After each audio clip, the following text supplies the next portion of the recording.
Hey guys, here's a quick video to talk through the latest features that we've added.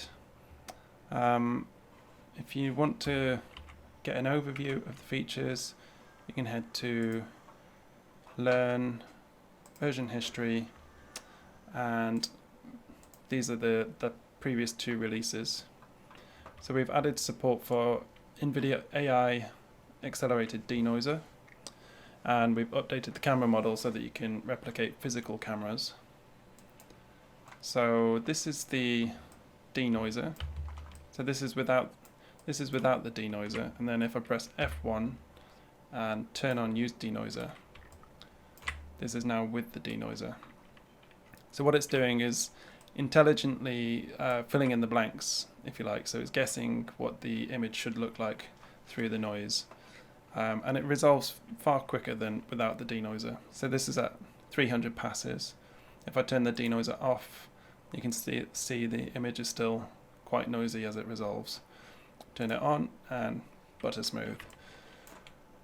So you'll need an RTX card to be able to use this, or a card that supports RTX. The other thing we've done is update the camera model so you can replicate physical cameras. So if you go into a camera view, you'll see the properties have changed. So we've added these sections: depth of field, motion blur, and camera model. And camera model is a new concept that we've added where you can replicate physical cameras. So if you head to the docs and look at physical cameras, add your own camera models. There's an example file here. So it's a JSON file, and in here you define the camera model and the lenses that you want to use with that camera. And then you can drag that file in, drop it into your project, and those lenses and cameras will be available throughout the project in all of your scenes. So I've defined here a Canon EOS 5D Mark IV, and I've set the film size or sensor size in millimeters, and then I've defined some lenses. So the focal length has a range. So for this fixed 35mm lens, the range is just 35 because it's fixed. But for example, this 70 to 200mm lens, the focal length has a range, so a min of 70 and a max of 200, and then it has this default value. And so that's the same for the f-stop as well. So if you want to match your physical lens, you can set the min and max to whatever is on your lens. So if I drag and drop that JSON file in, I can now access those presets. So I have this Canon EOS 5D Mark IV, and I can choose 50mm lens or 35mm lens.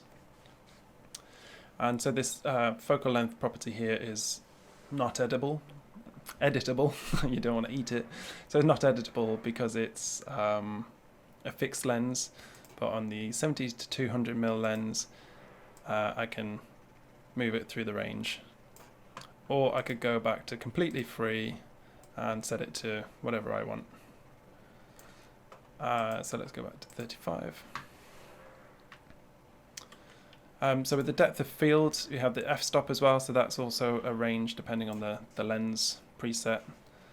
So with a low number, obviously you get a shorter depth of field, so a nice blurry background. And if I press shift and right click, I can focus on whatever I'm clicking on. So I can focus on the background, on the submarine, on the eyeball. And you can see that's updating this focus distance value. So shift and right click is a shortcut for setting the focus of a camera. The motion blur, so that's in degrees, the shutter angle. If you need to calculate your shutter angle, you can use this formula. So if you go to rendering, depth, motion blur, the formula is here. So shutter angle is equal to the frame rate times 360 divided by the shutter speed. So if you're shooting at shutter speed 125 and you're rendering out at 60 FPS, your shutter angle needs to be this to get accurate motion blur. So to set your FPS, you can go into output frame rate in the global settings, set that to 60. In here you can also change the aspect ratio of the output render. We've added render gates so that you can visualize that, but it's not currently available in high quality mode. So let me jump back into preview. Why is that not changing? F2. There we go. Let's go back into that camera.